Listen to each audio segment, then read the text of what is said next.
And also regarding the publication of the census report, it is a futile exercise. Hence, I fully support the bill with these reservations. Thank you very much. समाज के लोगों को न्याय देने के लिए OBC bill लाया, उसका मैं स्वागत करती हूं तथा महाराष्ट्र के सभी ओबीसी समाज के तरफ से पंतप्रधान जी का आभार व्यक्त करती हूं।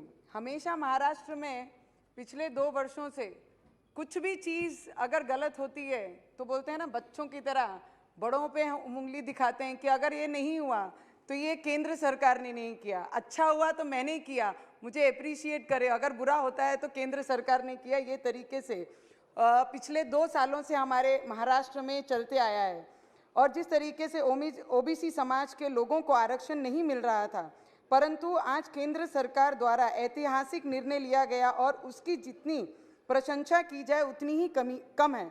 और उस बिल के माध्यम से ओबीसी समाज के साथ साथ मराठा और धनगर समाज के लोगों को भी अधिकार और न्याय मिलेगा। महाराष्ट्र के सभी ओबीसी समाज के लोगों को शिक्षण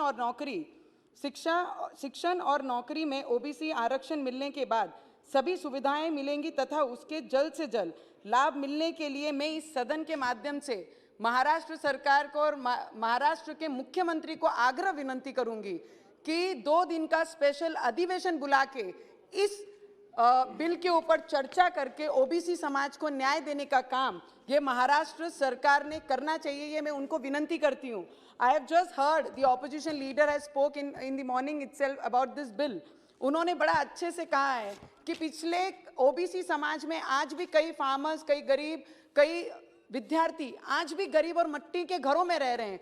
पर इसके पीछे कारण कौन है? जिन्होंने 70 वर्ष राज किया है वो इसके पीछे का कारण है। ओबीसी समाज को न्याय नहीं मिला पाए। क्या आज जो 7 सालों में जो सरकार यहाँ पे बैठी है उन्होंने जो न्याय देने का काम किया वो गलत है कि आप गलत है? ये आप ही खुद अपने विषयों पे एक बार सोचना बहुत जरूरी है। जिस तरीके से पिछले 2014 से, sir 2 minutes, very important. I am very independent, sir. I am neither here. Just 1 minute, 1-2 minutes. Just a जब minute. देवेंद्र जी हमारे महाराष्ट्र के, sir 2 minutes. Navneet ji, just sir 1.5. I just want to make a point. Just sir, hold your speech. I'll just you can talk after minute. me. You can Sir. talk after. Just hold a minute. See, there are like more 6 people to speak, and there's just 12 minutes. So just stick to 3 minutes, please. Don't make it uncomfortable for me to. Thank you so much. जब देवेंद्र सरकार जी की सरकार, हमारे BJP सरकार जब थी और मुख्यमंत्री देवेंद्र जी थे, उन्होंने एक स्पेशल ओबीसी विभाग बनाया गया था तथा इसके ओबीसी मंत्रालय का दर्जा दिया था। ये पहला ऐसा राज्य है जहां पे आईएएस ऑफिसर नियुक्त किया था। और ओबीसी के लिए जो काम देवेंद्र जी ने किया, कोई भी राज्यों में ऐसा अभी तक मंत्रालय जिसको मंत्रालय का दर्जा मिले, ऐसे कोई भी राज्य में अभी तक नहीं हुआ है।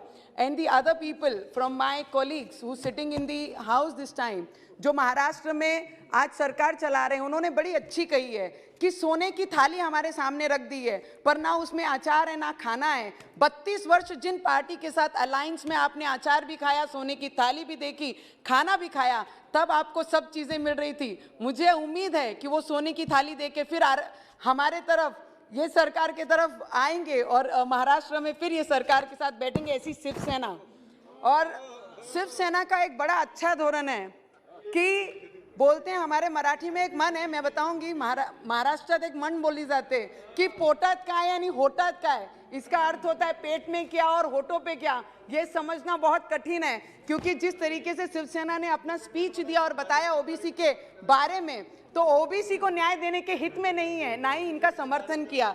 ऐसी ये सरकार है। Sir last one minute sir,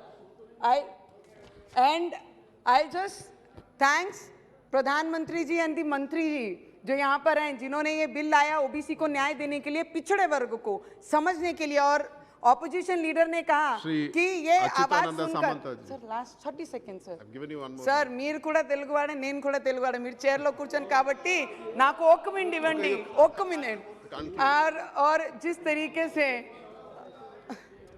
sir, जिस तरीके से ऑपोजिशन वाले ने कहा कि I am from Maharashtra, I am proud of Maharashtra, but I am half part of Andhra and Telangana also, madam.